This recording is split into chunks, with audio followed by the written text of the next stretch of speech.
63 ans d'indépendance, ça se fête. Mais ça ne sera pas le cas cette année. La raison vaut la chandelle. Face à la montée des tensions dans le nord du pays, les autorités maliennes ont annulé les festivités entourant l'anniversaire de l'indépendance. Le 22 septembre 2023 est donc une journée marquant la commémoration de l'indépendance du Mali. À cet effet, le président de la transition, le colonel Assimi Goïta, s'est adressé à la nation, tout en émettant ses vœux pour cet anniversaire. De plus, le discours a été axé sur 3 principaux points, à savoir la sécurité, l'économie et le partenariat russe. Assimi Goïta a fait savoir que suite au retrait de la MINUSMA et aux opérations militaires en cours, le Mali vise à regagner sa souveraineté sur tout son territoire. À cet effet, en application de la résolution 2690, le gouvernement de la République du Mali veillera au redéploiement effectif des FAMA DIRPA ainsi que le rétablissement des services sociaux de base dans tout le pays. Trêve de récréation pour le nouveau gouvernement nigérien. Il est hors de question pour le CNSP de perdre du temps avec les non-événements de M. Macron qui freinent le réaménagement de la République. C'est pourquoi la mi-septembre marque le début des choses sérieuses avec l'arrestation et le placement sous mandat de dépôt d'au moins 4 personnalités proches de Mohamed Bazoum pour, entre autres, des détournements massifs de fonds publics et de haute trahison.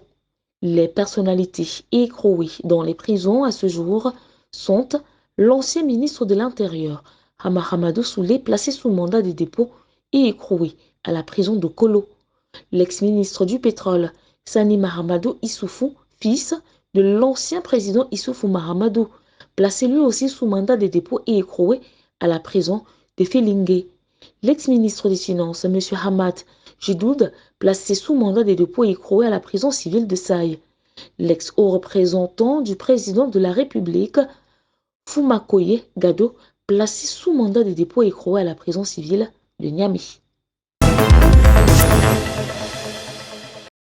Abandonnés, ils le sont, les quelques 1500 soldats français qui vivent dans une précarité croissante, victimes de l'égocentrisme de leur chef d'État, Emmanuel Macron, qui viole tous les principes du droit international sur le cas Niger.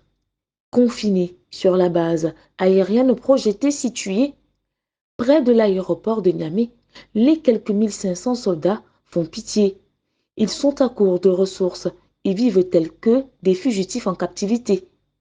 Et pourtant, leur liberté dépend de leur président qui joue au caïd et refuse d'acter la décision des nouvelles autorités nigériennes qui souhaitent le départ des forces françaises et qui ont dénoncé plusieurs accords de coopération militaire conclus avec l'ex-puissance coloniale.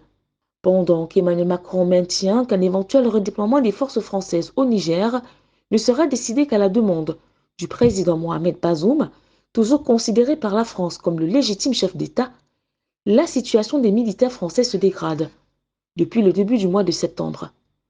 Notamment relève compromise, réserve qui s'épuise, encadrement sous stress, peur d'une sortie de crise violente. Cependant, de l'autre côté, il y a la communauté dite internationale qui semble avoir adoubé les nouvelles autorités nigériennes. L'on se croirait dans un tribunal où des auditions battent leur plein, une occasion pour certains chefs d'État de régler leurs comptes, d'autres de dénoncer des irrégularités, crimes, vols, ingérences et viols des constitutions.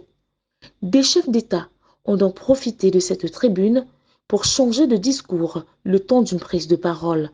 C'est le cas de Bola Tinubu qui s'est érigé subitement en défenseur des intérêts du continent.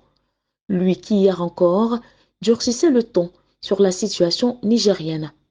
Le président sénégalais Macky Sall n'est pas en reste. Par contre, il y a eu cette vague de dénonciations.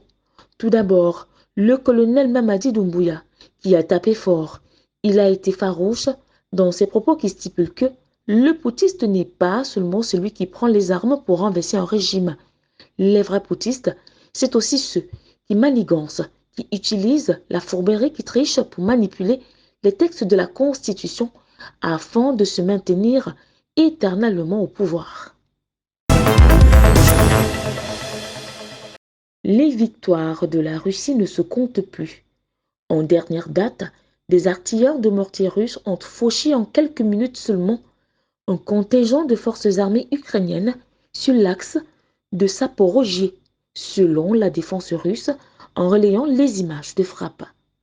Les opérateurs de drones ont détecté un groupe de fantassins. Les coordonnées de la fortification ont immédiatement été transmises à une équipe de mortiers, des parachutistes de Novorossiysk, qui ont ensuite tiré avec des armes de calibre 120 mm. Selon le ministre de la Défense, Sergueï Shoigu, bien que Kiev n'ait atteint ses objectifs sur aucun des axes, la zone plus sensible est celle de Zaporogie. Il s'agit notamment d'un territoire près du petit village de Rabotino où l'Ukraine a déployé des brigades formées en Occident et constituant sa réserve stratégique.